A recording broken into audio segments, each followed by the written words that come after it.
الحمد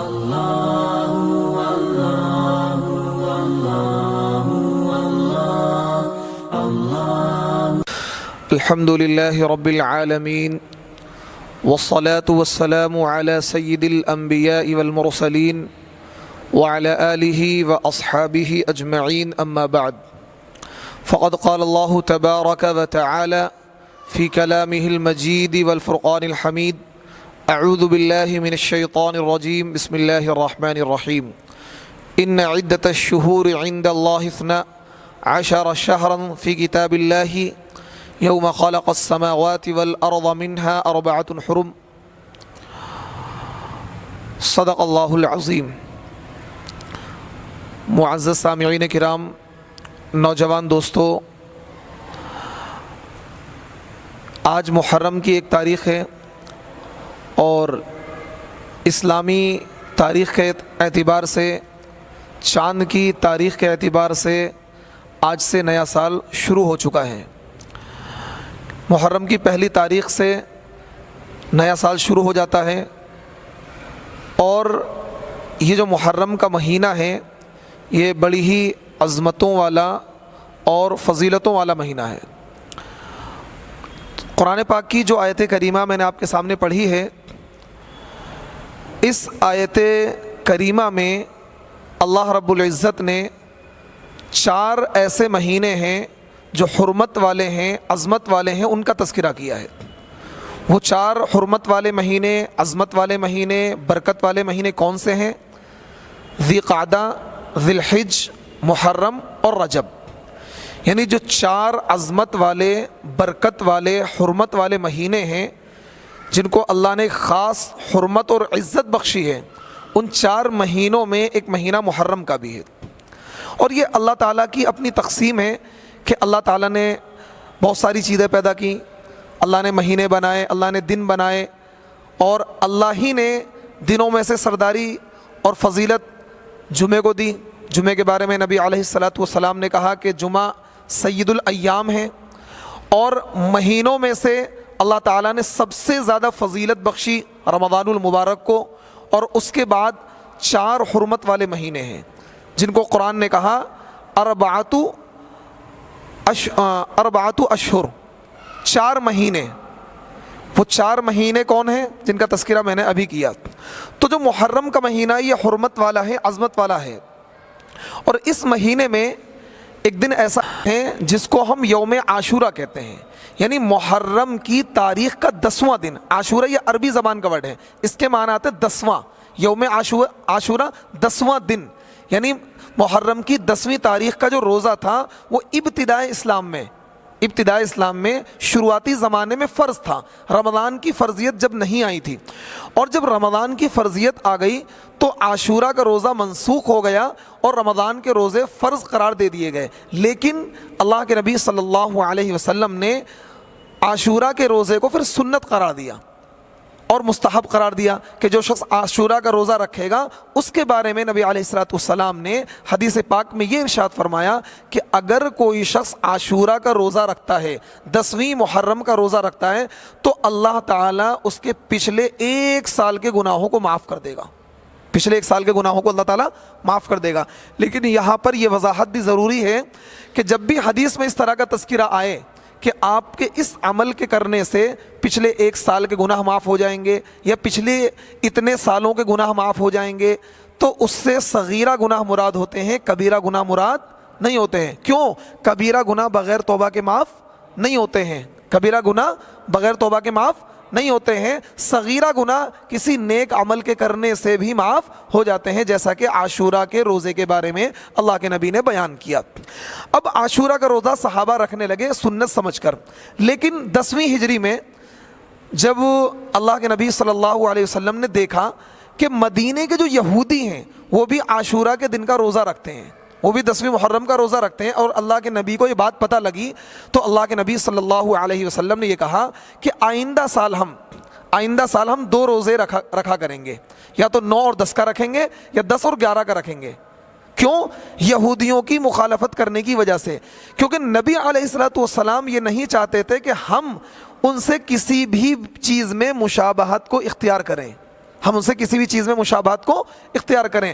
دیکھیے کتنی اہم بات ہے، یہ بات ہمارے لیے بڑی غور کرنے کی ہے کہ نبی علیہ الصلوۃ والسلام نے ان سے عبادت میں بھی مشابہت کو پسند نہیں کیا، کسی غلط چیز میں نہیں، عبادت میں بھی اللہ کے نبی نے مشابہت کو پسند نہیں کیا، اور صحابہ سے یہ کہا کہ آئندہ سال اگر میری زندگی رہی تو آئندہ سال ہم 2 روزے رکھیں گے، یا تو 9 اور 10 کا رکھیں گے یا 10 اور 11 کا رکھیں گے، کیونکہ یہودیوں سے یہاں پر مشابہت لازم آ رہی ہے۔ لیکن حسن اتفاق اگلے سال نبی علیہ الصلوۃ والسلام کا وصال ہو گیا، ہم عاشورہ کا دن آنے سے پہلے آپ کا وصال ہو گیا، لیکن تو اللہ کے نبی تو دنیا سے رخصت ہو گئے، لیکن صحابہ کرام رضوان اللہ علیہم اجمعین نے اس روزے کو رکھا اور 2 روزے رکھے۔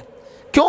نبی علیہ الصلوۃ والسلام کی ایک ایک بات پر صحابہ عمل کرنے والے تھے۔ اگلے سال جب عاشورہ کا دن آیا تو نبی علیہ الصلوۃ والسلام تو صحابہ کے درمیان موجود نہیں تھے، لیکن صحابہ کو کیونکہ یہ حدیث پہنچ چکی تھی، صحابہ کے علم میں یہ بات آ چکی تھی کہ نبی علیہ الصلوۃ والسلام نے یہ کہا کہ اگر میری زندگی بخیر رہی تو اگلے سال میں 2 روزے رکھوں گا، تو صحابہ نے یہ معمول بنایا کہ صحابہ 2 روزے رکھنے لگے، 9 کا یا 10 کا۔ تو اب ہمارے اوپر یہ ضروری ہے کہ ہمیں چاہیے کہ ہم 2 روزے رکھیں، لیکن یہ روزہ فرض نہیں ہے، صرف یہ روزہ سنت ہے اور فضیلت والا روزہ ہے، یعنی سنت روزوں میں یہ 2 روزے بڑی اہمیت کے حامل ہیں، ایک عاشورہ کا روزہ اور ایک عرفہ کا روزہ جو بقرعید سے ایک دن پہلے رکھا جاتا ہے۔ وہاں پر ایک ہی روزہ ہے، یہاں پر 2 روزے رکھے جائیں گے تاکہ یہودیوں کی مخالفت ہو جائے۔ اب دیکھیے حدیث پاک میں نبی علیہ الصلوۃ والسلام نے دوسری قوموں کی مشابہت اختیار کرنے سے منع فرمایا ہے۔ اگر ہم جان بوجھ کر کسی دوسری قوم کے کلچر کو، ان کی تہذیب کو، ان کے تمدن کو، ان کے طریقے کو، ان کے لباس کو اختیار کریں گے تو یہ ناجائز اور حرام ہے، یہ گناہ کبیرہ ہے۔ کیوں؟ اسلام ایک دین فطرت ہے، اسلام کے پاس مکمل نظام حیات ہے۔ اللہ کے نبی صلی اللہ علیہ وسلم نے ہمیں ہر چیز کی رہنمائی کی ہے، لباس کے بارے میں اسلام کی تعلیمات موجود ہیں، کاروبار کے بارے میں اسلام کی تعلیمات موجود ہیں، غمی اور خوشی کے بارے میں اسلام کی تعلیمات موجود ہیں۔ تو ہمیں کسی بھی موقع پر، چاہے غمی کا موقع ہو، چاہے خوشی کا موقع ہو، چاہے وہ زندگی گزارنے کا موقع ہو، کسی بھی موقع پر ہم دوسروں کے کلچر کو، ان کی تہذیب کو ہم اختیار نہیں کریں گے، کیونکہ جب عبادت میں اللہ کے نبی نے مشابہت کو برداشت نہیں کیا تو ہم کلچر اور تہذیب میں ان کی مشابہت کو کیسے اختیار کر سکتے ہیں؟ اگر ہم جان بوجھ کر ایسا کریں گے تو گناہ کبیرہ کریں گے، اور اگر ہمارے ذہن میں کوئی ان کی مشابہت اختیار کرنے کا کوئی موڈ نہیں تھا اور ہم نے کوئی ایسا عمل کیا جس سے ان کی مشابہت ہو گئی تو مکروہ تو یہ پھر بھی ہے، مکروہ تو پھر بھی ہے۔ ایک چیز، دوسری چیز یہ ہے عاشورہ کے دن کے تعلق سے لوگ یہ سمجھتے ہیں کہ 10ویں محرم کی فضیلت اس وجہ سے ہے کہ اس دن حضرت حسین شہید ہوئے تھے۔ بعض لوگ اس طرح کی بات پیش کرتے ہیں یا ان کے ذہن میں یہ بات ہے۔ تو دیکھیے 10ویں محرم کی جو فضیلت ہے وہ حضرت حسین کی شہادت کی وجہ سے نہیں ہے۔ کیوں؟ حضرت حسین کی جو شہادت ہے وہ اللہ کے نبی صلی اللہ علیہ وسلم کے دنیا سے رخصت ہونے کے تقریباً 60 سال بعد ہوئی ہے۔ کتنے؟ تقریباً 60 سال کے بعد ہوئی ہے۔ اور عاشورہ کی فضیلت تو اللہ کے نبی اپنی زبان سے بیان کر چکے تھے، اور عاشورہ کا روزہ ابتدائی اسلام میں فرض تھا۔ یہ تو حضرت حسین کے لیے بڑی سعادت کی بات ہے کہ ان کی شہادت اللہ رب العزت نے یوم عاشورہ میں ان کو شہادت کا جام عطا کیا، یعنی یہ ان کے لیے فضیلت کی بات ہے کہ ان کو عاشورہ کے دن شہادت ملی، نہ کہ عاشورہ کی فضیلت حضرت حسین کی شہادت کی وجہ سے۔ بات سمجھ میں آئی؟ یعنی یوم عاشورہ کی فضیلت حضرت حسین کی شہادت کی وجہ سے نہیں ہے، اور یہ بات کامن سینس کی بات ہے کہ حضرت حسین کی شہادت 72 ہجری کی ہے، اور عاشورہ کی فضیلت تو ابتدائی اسلام سے ہی ہے، اللہ کے نبی کے زمانے سے ہی ہے، بلکہ حضرت حسین کے لیے سعادت کی بات ہے کہ ان کی شہادت عاشورہ کے دن ہوئی۔ ایک چیز، اب عاشورہ کے تعلق سے بہت ساری رسومات ہمارے وہاں چل پڑی ہیں یا بہت ساری باتیں چل پڑی ہیں۔ بعض لوگ دیکھیں عاشورہ کی فضیلت اس وجہ سے کہ اللہ کے نبی صلی اللہ علیہ وسلم نے اس کی فضیلت بیان کری ہے کہ اس دن روزہ رکھنے سے پچھلے 1 سال کے گناہ معاف ہو جائیں گے۔ ایک حدیث ہمیں اس کی فضیلت کے تعلق سے اور ملتی ہے، البتہ وہ ضعیف روایت ہے لیکن چل جائے گی، فضیلت کے باب میں ضعیف روایت چل جاتی ہے اگر اس پر کوئی عمل کرنا چاہے۔ کیا حدیث ملتی ہے؟ اللہ کے نبی صلی اللہ علیہ وسلم نے ارشاد فرمایا کہ اگر کوئی شخص عاشورہ کے دن اپنے بچوں کو اور دنوں کے مقابلے میں بہتر کھانا کھلائے گا، اور دنوں کے مقابلے میں بہتر کھانا کھلائے گا، تھوڑا اچھا کھانا کھلائے گا، تو اللہ تعالیٰ اس کی روزی میں برکت عطا کریں گے، اللہ تعالیٰ اس کی روزی میں برکت عطا کریں گے۔ یعنی 10ویں محرم کو اگر کوئی شخص اپنے بچوں کو، اپنے عیال سے مراد مطلب بچے، بیوی، آپ کے گھر میں جو ملازم ہے، کوئی نوکر چاکر کام کرتے ہیں، ان کو اور دنوں کے مقابلے میں اگر آپ اچھا بہتر کھانا کھلائیں گے تو اللہ تعالیٰ آپ کی روزی میں برکت عطا کریں گے۔ ایک ضعیف روایت سے بات ثابت ہے، تو اگر اس پر عمل کر لیا جائے، کوئی شخص عمل کر لے تو بہتر ہے، لیکن اس کو لازم اور ضروری نہ سمجھے۔ اگر کوئی کر لے گا تو بہتر ہے، اللہ تعالیٰ اس کی روزی میں برکت عطا فرمائیں گے۔ لیکن اور بہت ساری چیزیں ہمارے معاشرے میں مشہور ہیں بھائی، اس دن کھچڑا بنانے کو بعض لوگ لازم سمجھتے ہیں، اور وہ یہ سمجھتے ہیں کہ اگر کھچڑا نہیں بنایا گیا تو کیا ہے، محرم کی فضیلت حاصل نہیں ہوئی یا عاشورہ کی فضیلت حاصل نہیں ہوئی۔ اچھا، بعض لوگ اس دن کیا کام کرتے ہیں کہ سبیل لگاتے ہیں، شربت بانٹتے ہیں اور اس کو دین کا کام سمجھتے ہیں، اور وہ ان کے ذہن میں اس طرح کی بات ہے کیونکہ حضرت حسین پیاس کی شدت کی وجہ سے شہید ہو گئے تھے تو ہم پانی پلائیں گے کہ حضرت حسین کو یہ پانی پہنچ جائے گا۔ تو بھائی، حضرت حسین رضی اللہ تعالیٰ عنہ پہلی بات پانی پیتے ہوئے شہید نہیں ہوئے تھے، پانی پیتے ہوئے شہید نہیں ہوئے تھے، بلکہ پیاس کی شدت کی وجہ۔ اگر ان کی نقل کرنی ہے تو اس دن روزہ رکھو، اس دن روزہ رکھو، اور پھر روزہ رکھنا تو حدیث سے بھی ثابت ہے، روزہ رکھنا تو حدیث سے بھی ثابت ہے۔ تو یہ جو چیزیں ہم نے ایجاد کری ہیں کہ اس دن شربت بانٹنا یا سبیل لگانا، یہ سب کی سب ہم لوگوں کی ایجاد ہے، اس کی حدیث میں کسی طرح کی کوئی فضیلت نہیں ہے، اور نہ یہ چیزیں حدیث سے ثابت ہیں۔ کھچڑا بنانا، سبیل لگانا، شربت بانٹنا، اور اسی طریقے سے عاشورہ کے دن ایک رسم اور چل پڑی، حالانکہ یہ شیعوں کی ایجاد ہے اور شیعہ مذہب کے لوگ اس کام کو کرتے ہیں، لیکن دیکھا کہ نہیں، ان کچھ سنی حضرات بھی اس طرح کی چیزوں میں شامل ہو گئے، وہ تعزیہ داری کرنے لگے، اور اسی طریقے سے لاٹھی ڈنڈے چلانے لگے، تلوار بازی کرنے لگے، یا ماتم کرنے لگے، یا تعزیہ داری میں شریک ہونے لگے۔ یہ قطعاً ناجائز اور حرام ہے۔ تعزیہ داری کرنا، تعزیہ داری میں شرکت کرنا، اس میں چندہ دینا، یہ تعزیہ بنانا، تعزیہ دیکھنا، تعزیہ کسی بھی طریقے سے انوالو ہونا، شرکت کرنا، یہ قطعاً ناجائز اور حرام ہے۔ یہ اسلام کا طریقہ نہیں ہے، یہ اسلام کا طریقہ نہیں ہے، نہ تو اللہ کے نبی سے ثابت ہے، نہ صحابہ سے ثابت ہے۔ اگر چلو ہم یہ مان لیں کہ حضرت حسین کی شہادت پر ماتم مناتے ہیں تو شہید تو زندہ ہوتا ہے، شہید تو زندہ ہوتا ہے۔ قرآن نے کہا وَلَا تَقُولُوا لِمَنْ يُقْتَلُ فِي سَبِيلِ اللَّهِ أَمْوَاتٌ، قرآن نے تو یہ کہا وَلَا تَحْسَبَنَّ الَّذِينَ قُتِلُوا فِي سَبِيلِ اللَّهِ أَمْوَاتًا، کہ جو لوگ اللہ کے راستے میں قتل کر دیے گئے ہیں آپ انہیں مردہ نہ کہیں۔ قرآن نے ان کو مردہ کہنے سے منع کیا ہے، اور زندہ جاوید پر ہم ماتم نہیں کیا کرتے۔ جو لوگ ماتم کرتے ہیں وہ حضرت حسین کی موت کے قائل ہیں، ہم تو حضرت حسین کی زندگی کے قائل ہیں، کیونکہ قرآن نے کہا کہ شہید مرتا نہیں ہے، شہید زندہ ہوتا ہے۔ اور اگر ماتم ہے تو صرف حضرت حسین کی شہادت پر ہی کیوں ہے؟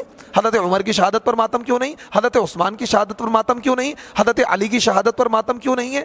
اور حضرت امیر حمزہ کی شہادت پر ماتم کیوں نہیں ہے؟ اور حضرات صحابہ، اللہ کے نبی کے دور میں 256 صحابہ شہید ہوئے ہیں، ان کی شہادت پر ماتم کیوں نہیں ہے؟ جنگ جمل اور جنگ صفین میں جو صحابہ شہید ہوئے ہیں ان کی شہادت پر ماتم کیوں نہیں ہے؟ بدر میں 14 صحابہ شہید ہوئے ہیں، ان کی شہادت پر ماتم کیوں نہیں ہے؟ احد میں 70 صحابہ شہید ہوئے ہیں، ان کی شہادت پر ماتم کیوں نہیں ہے؟ جنگ آزادی ہند میں جو صحابہ، جو علماء شہید ہوئے ہیں، مسلمان شہید ہوئے ہیں، ان کی شہادت پر ماتم کیوں نہیں ہے؟ یعنی اسلام کی پوری تاریخ شہادتوں سے بھری پڑی ہے، یعنی قدم قدم پر شہید ہیں، تو ان کی شہادتوں پر ماتم کیوں نہیں ہے؟ کیوں آپ ماتم کرتے ہیں تو ان کی شہادت پر ماتم کیوں نہیں کرتے؟ ہمارا سوال یہ ہے۔ تو دیکھیے، شہید پر ماتم کرنا یہ غیروں کا طریقہ ہے۔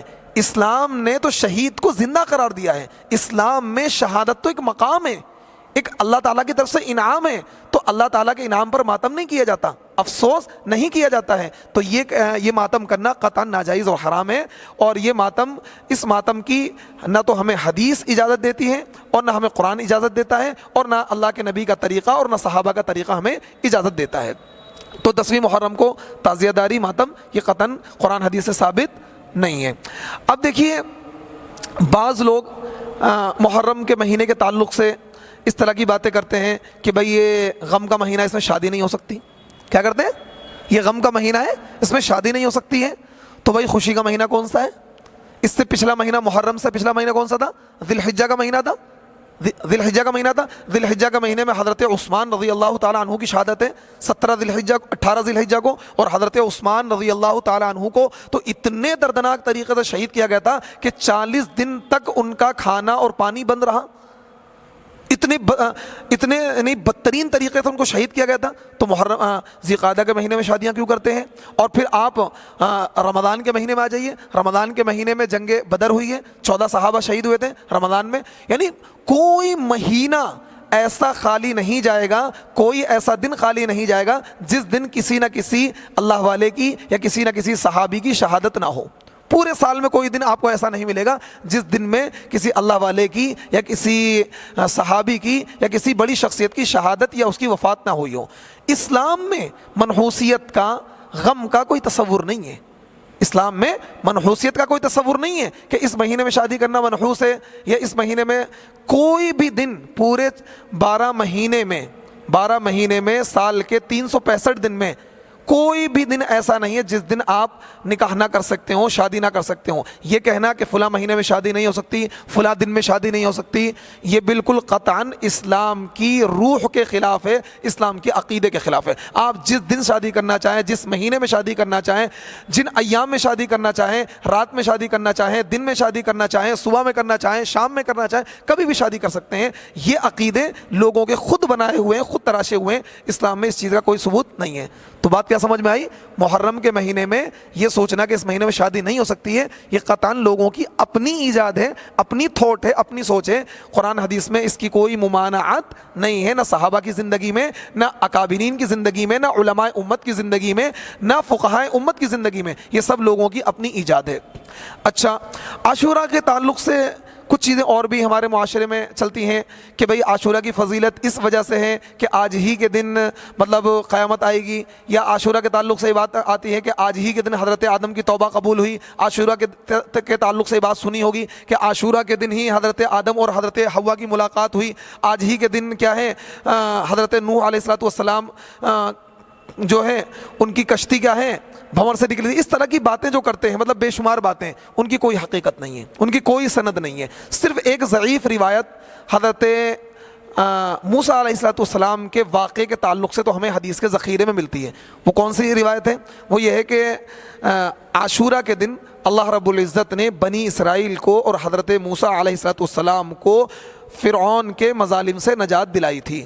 فرعون کو اللہ تعالیٰ نے دریا میں غرق کر دیا تھا، اور بنی اسرائیل کو اور حضرت موسیٰ علیہ السلام کو ان کے مظالم سے نجات دلا دی تھی۔ تو بنی اسرائیل کو اللہ تعالیٰ نے فرعون کے مظالم سے، فرعون کے ظلم و ستم سے جو نجات دلائی تھی، وہ دن کون سا تھا؟ عاشوراء کا دن تھا۔ یہ تو ایک ضعیف روایت سے ثابت ہے، ضعیف روایت سے ثابت ہے، قدر روایت بہتر ہے۔ لیکن اس کے علاوہ جو اور واقعات عاشوراء کے دن سے جوڑے جاتے ہیں، ان کی کوئی سند موجود نہیں ہے، ان کی کوئی حقیقت موجود نہیں ہے۔ بہت ساری باتیں آپ نے سنی ہوں گی عاشوراء کے تعلق سے جوڑ دی جاتی ہیں، ان کی کوئی سند نہیں ہے۔ صرف